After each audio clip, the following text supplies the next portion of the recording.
It's officially springtime, Calhoun County, and welcome to In Tune with Calhoun. I'm your host, Ashley Jones, Communications Director here at the Calhoun County Area Chamber and Visitor Center. Thank you for joining me for the Chamber's official podcast, where I'll be bringing you news you can use for your organization, Chamber event info and updates, as well as a local guest sharing what they do best to help connect you to our community. We've got updates from the Alabama legislative session, the U.S. Chamber of Commerce, as well as some upcoming programs highlighting the State Tourism Department's Year of Trails. Be sure to stay until the end for my interview with Jennifer Yates, the District Administrative Coordinator for the Calhoun County Soil and Water Conservation District, to hear about local initiatives for ecological stewardship.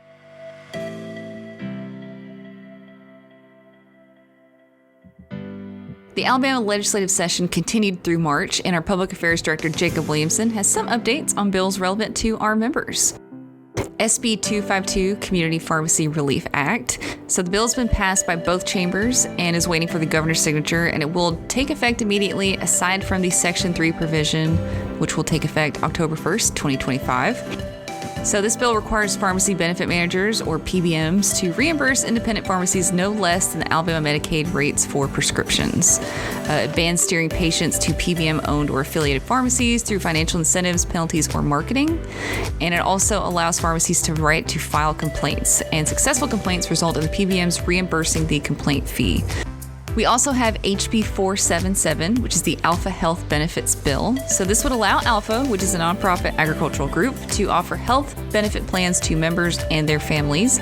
These plans are not considered insurance, and they're not regulated like traditional health insurance plans. And eligible buyers must be members of Alpha or their family members. They cannot have access to employer-provided health coverage or have employer coverage that costs more than 9% of their household income. So this bill has been read for a second time in the State House, and it's on the calendar, and if passed, will take effect June 1st, 2025.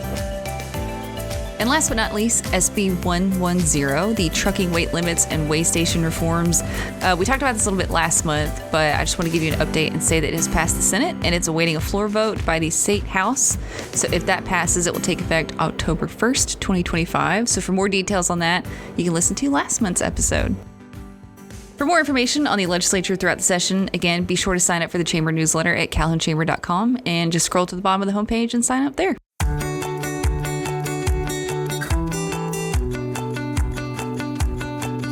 According to the U.S. Chamber of Commerce, uncertainty is the oft-repeated word these days, spoken by small business owners as they anticipate higher costs due to tariffs. Survey data shows that small employers are scaling back on their hiring plans, but sales remain steady. Pressure on Congress to prevent a massive tax increase at the end of the year is growing as small business owners become desperate for certainty. On the bright side, month-over-month sales at small businesses in March rose 1.8% from February, and year-over-year sales at small businesses rose 5.5% compared to March 2024. According to Sweet Home Alabama, the tourism department for the state of Alabama, 2025 through 2026 will be considered the Year of Trails, with a high focus on utilizing and promoting the trails and waterways across the state. In the spirit of promoting the extension of the Silver Comet/Chief Lodike Trail, a group from the Rails to Trails Conservancy will be biking from Cedartown, Georgia to Anniston, culminating in a ribbon-cutting ceremony at Coldwater Mountain Brew Pub to celebrate its completion. The community is welcome and encouraged to cheer on the group along the way and join the ribbon-cutting ceremony on April 24th. The group will begin riding at 8:15 a.m. from Cedartown, stopping at Pinhoti Pizza in Piedmont for lunch at 11 a.m., a break at Germania Springs Park in Jacksonville at 1:15 p.m. before finishing at 3:30 p.m. for the ceremony. So without further ado, please join me in welcoming today's guest, Jennifer Yates. If you want to go ahead and just tell us about yourself in case our listeners don't know who Jennifer Yates is. Yeah, so Jennifer Yates, again, I work here at our Calhoun County Soil and Water Conservation District and our Choccolocco Creek watershed.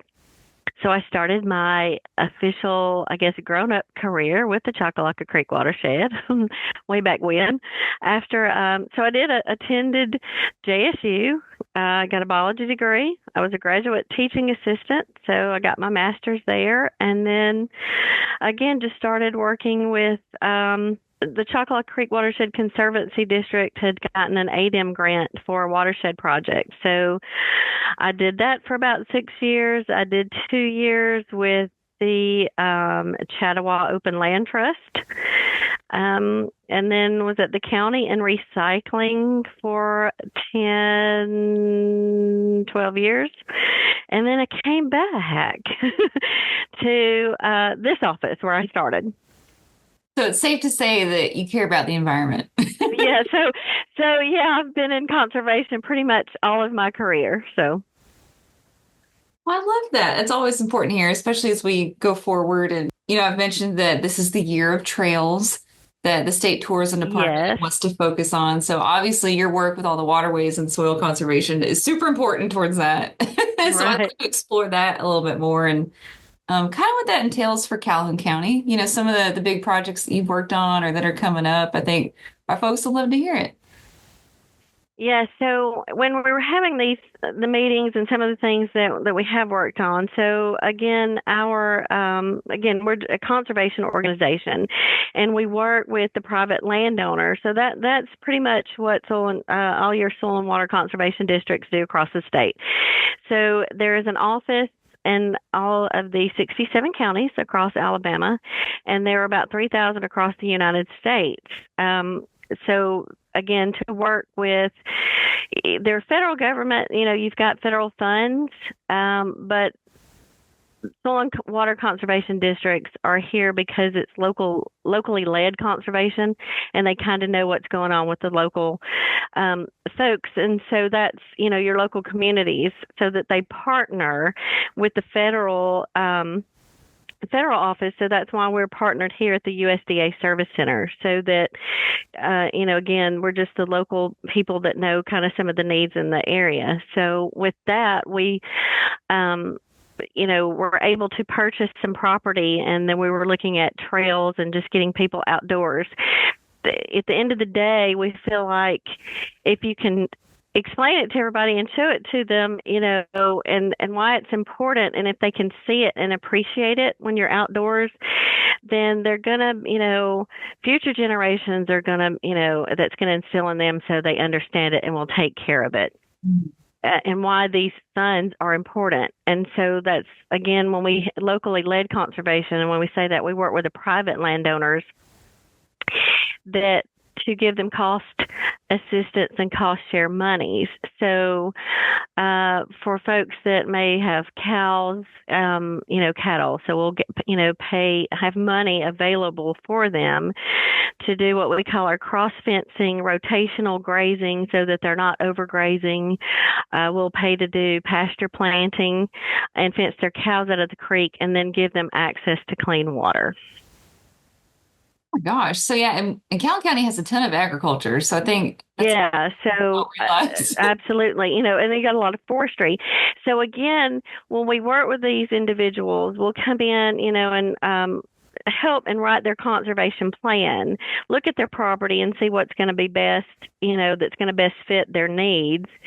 And then they will pay that out of pocket. But once they've completed it and done it to our specifications, we reimburse them up to 75% of that money.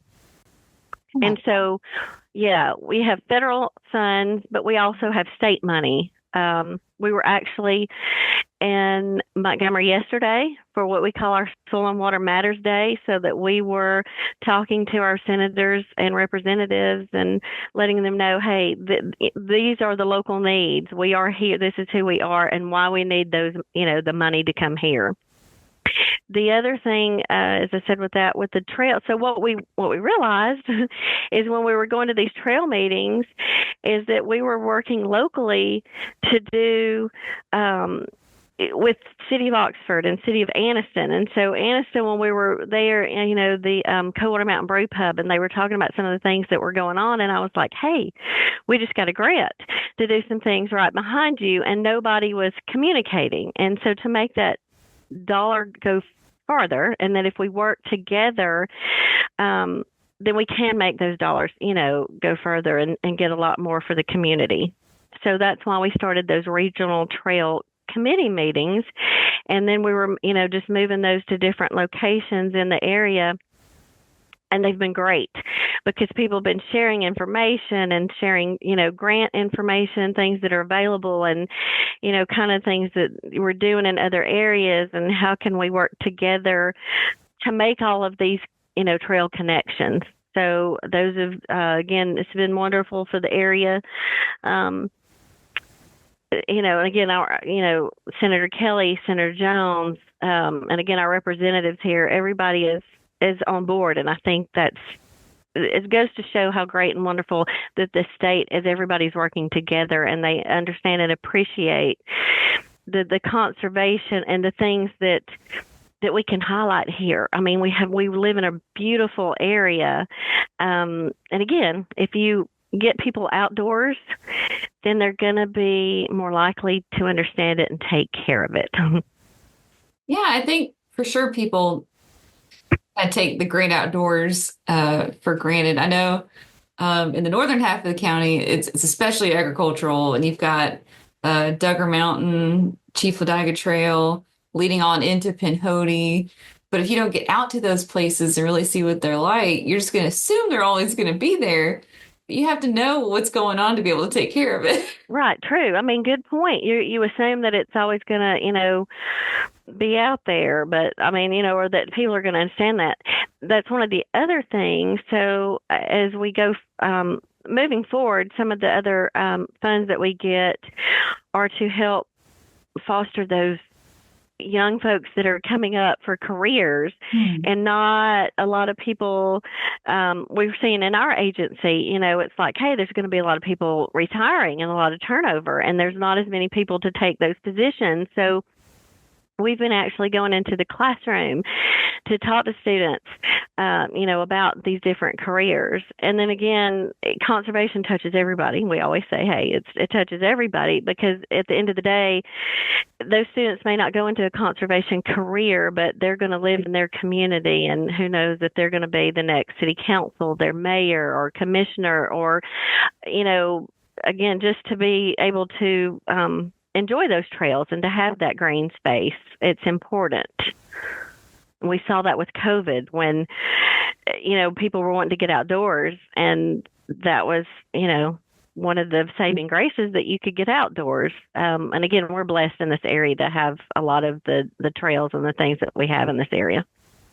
Oh, yeah, I totally agree. I feel like we have just the right amount of things to do.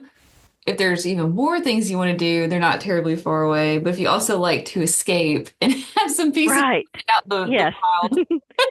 It's kind of, you're here in town, but you've got some nice green space to go with it. Right. Exactly. I love that about Calhoun County. Best of both worlds. Well, and that's part of our tourism efforts here at the Chamber, too. When we talk about especially bringing folks in from outside Calhoun County to try to understand it too. With Audrey's done awesome work with the Business Big Shots tournament, promoting it within a 3 to 5 hour driving range, and again, just to highlight those awesome things that we have. I think the tagline is Calhoun County, a natural attraction, right? Yes, absolutely right. I mean, yeah, and that says it. That says it all. And so that's, again, in the Chamber and a lot of the things that you guys do, we have a great appreciation for the Chamber and the tourism and just the things that you guys have done to support us with ribbon cuttings and just being there for us on, I'm a graduate of LCC, so you have a lot of wonderful things, and you allow the members to be able to connect and share ideas and collaborate on projects, and the partnerships and the friendships that we gain from that are, invaluable. Oh, that's so sweet. Thank you. But I mean, it is. We have and you guys are here to encourage us and to celebrate our successes with us, and that's, we greatly appreciate that. And speaking of, with Audrey and some of the things that we've done here with Soil and Water. So every year we have a state conference. And so it's just for coordinators across the state and some of our state office to look, to have yearly education and then workshops on things that are going on across the state. And so we've had it in Auburn, we've had it in Tuscaloosa and Huntsville, and I'm like, hey, we need to have it. You need to have it in Calhoun County. Yeah. And they're like, yeah. And they kept, pushing me off. So when I was like, okay, I'm not going to mention it again, then it was the next year. They're like, hey, Dr. Puckett said we want to come to Calhoun County. I went, okay. So we have it here, last year. And so, I roped Audrey into, we were going to have some stops and she wanted to go. And I was like, yep, I need you to help drive a van. But, so we had, a representative from every county across the state. And then again, our state office from Montgomery.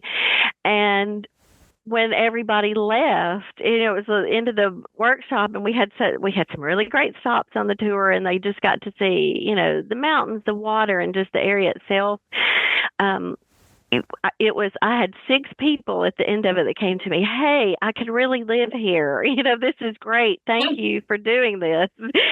And I had one lady just like, no, and she's from Baldwin County. She's from the beach. And she said, no, Jennifer, I'm serious. She said, I really love this area and the location because, it's kind of mid-state, and she said, she said, when something comes available, let me know, a small farm. And I was like, yeah, I might be fighting you for that. But one of the comments was, when you said Calhoun County, that everybody's like, yeah, what's in Calhoun County? Why would we want to go there? And then, this was a lady in Bibb County, and she said, now I get it. And she's close to Tuscaloosa, and she was like, there was nothing. We go through there when we're on I-20. She said, but it was really great. This was a really, she said, now I understand why you wanted us to, to see Calhoun County. So it was an eye-opener for everyone across the state, and we loved that. Well, they should have known when we called Jacksonville the gem of the hills. I mean, we weren't just saying it. Saying that. Yeah, exactly. So people have to see it. So that was good. I mean, again, that's again why we want people outdoors, because if you see it and you get out in it, I think it does make a difference. And I feel like, too, one thing I'm interested to see is how much of the folks coming in to visit has impacted the opinions of our local folks to take better care of it. Like if we have the Sunny King criterium, and that is a huge draw every single year towards just the very middle of the county. And cyclists are usually pretty outdoorsy. Right. So if they kind of see like, hey, yeah, I love this. I'd love if you guys had X, Y, and Z. I wonder how much of their opinions are helping to inform our community, and maybe if we can kind of tap into that data, or if I'm sure maybe Audrey has it and I just don't know. Right. No, I mean, that's a good point, because we live here, and, you pass things every day, and it's just, okay, yeah, well, it's here. But until actually someone else points it out, it's like, wow, you've got this and you've got this and all these, in this area. And it's like, well, okay, yeah, I guess we do. But so I think that has helped. And I think the more that we can, bring in those visitors, then that kind of seals the deal for them to try to go, okay, yeah, maybe we do need to start protecting some of the things that we do have and creating more of that outdoor space for everyone. I hope that people, if they haven't heard about it already, there's going to be the ribbon cutting and kind of dedication ceremony for the expansion of the trail just behind Coldwater Mountain Brew Pub. Yes. So this will come out before then. So I'm really encouraging y'all to, I think it's the 24th, I believe. So that's what I was about to ask you. So is that the 20? Yeah, I had that written down for the Celebrate Trails Day. And so, yes, that's what I was. Yeah, the 24th, that may be correct. Yes. It will be from 2:30 to 3:30. The ribbon cutting will be at Coldwater Mountain Brew Pub that Thursday, the 24th. Nice. So on that note, again, I'm working with the city, the Waterworks, Spirit of Anniston, and the Watershed had some money, and Alabama Power. We're wanting to do a little pocket park in the corner there, right behind the brew pub. So that will be part of the trail, and have a little pocket park and have some water for those that are coming through. So again, another thing that's, coming through, and just trying to have a collaborative effort for everyone to have a part in that, and that people can see some really, again, nice things here in the area. Oh, that's so exciting. I can see it already. I love that. Oh. Yeah, good stuff coming. And then we have the state has the 100 miles challenge. Yes, I did So it last year. yeah, okay, very good. So obviously, yeah, so you say that you're going from January to December to do, either bike, hike, walk, roll. um yeah, so 100 miles. And so we were, I was like, hey. So we called him. I was like, can we partner with you guys because we can do 100 miles just here in the Chakalaka watershed. So we had a lot of folks that were doing that last year. And so you need to sign up on both because we will give you a T-shirt and some other goodies Yeah. at 25, 50, and 75 and 100 miles. So yeah. So if you guys are interested in that, I'll put the link in the description too if you're interested. So that's what it was. It was a lot of, for me, it was like walking, biking, rollerblading. Yeah. And see then, but so then you need to come check out Chakalaka Kayak. See, we will be opening Chakalaka Kayak May 24th, so you can add those miles to that as well. And that's a good beginner float. Chakalaka Kayak is just a good, again, beginner float. It's about an hour and a half, 2 hours, depending on the water flow. So it's just a nice, easy float. I like it. I like easy, nice and easy. Right. You want to be relaxing, not, Yes. rough. Right. Well, good. I'm so excited. And I know, just like you said, if folks don't know what we have, they don't know how to take part in it. And I think, especially as hot as it's been getting in the summertime, some Yeah, exactly. water to some capacity without feeling like you have to go to a lake somewhere or the beach. It's nice to know that we have those spaces here at home. Here, right. You're sleeping in your bed that night and not Absolutely. somewhere. And when we opened Chakalaka Kayak, or when we were, trying to look at it and open and working out, they're like, Jennifer, that's never going to work. That's too short of a trip. That's too short. And so, look, one of the gentlemen who said that now thinks it's the perfect length. He's like, oh no, this is perfect. He said it's 2 hours, and you're close enough that you're in town, and you can go have lunch, or you could go. It doesn't take. It's not a 4 hour trip, and it's not way out, off the beaten path. It's close, and it's a short one. So it's a nice, easy, quick float. Mm-hmm.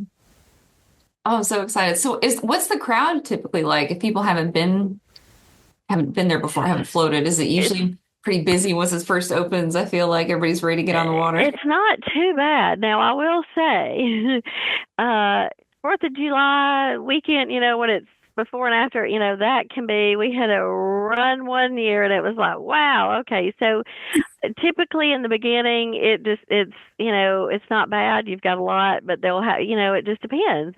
Some weekends are really, really busy and some are just, a little more laid back. So, it's a good mix, really. I guess, again, we've had some days that are, again, really busy, but that's like a 9 to 2.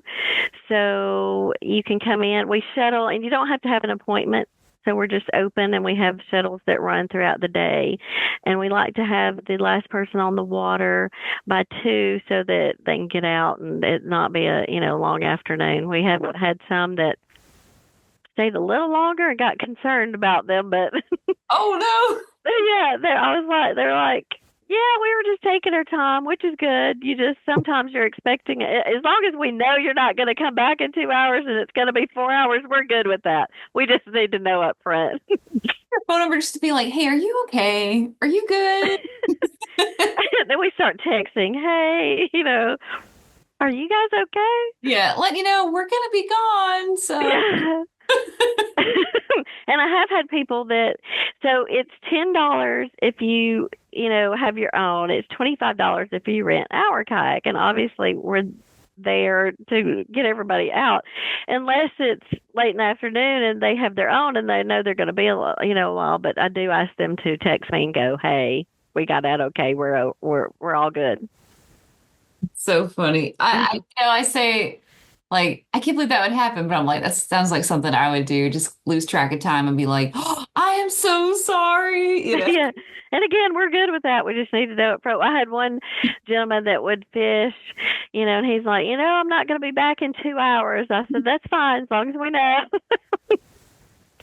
We'll have to send the rescue squad to come get you. Right.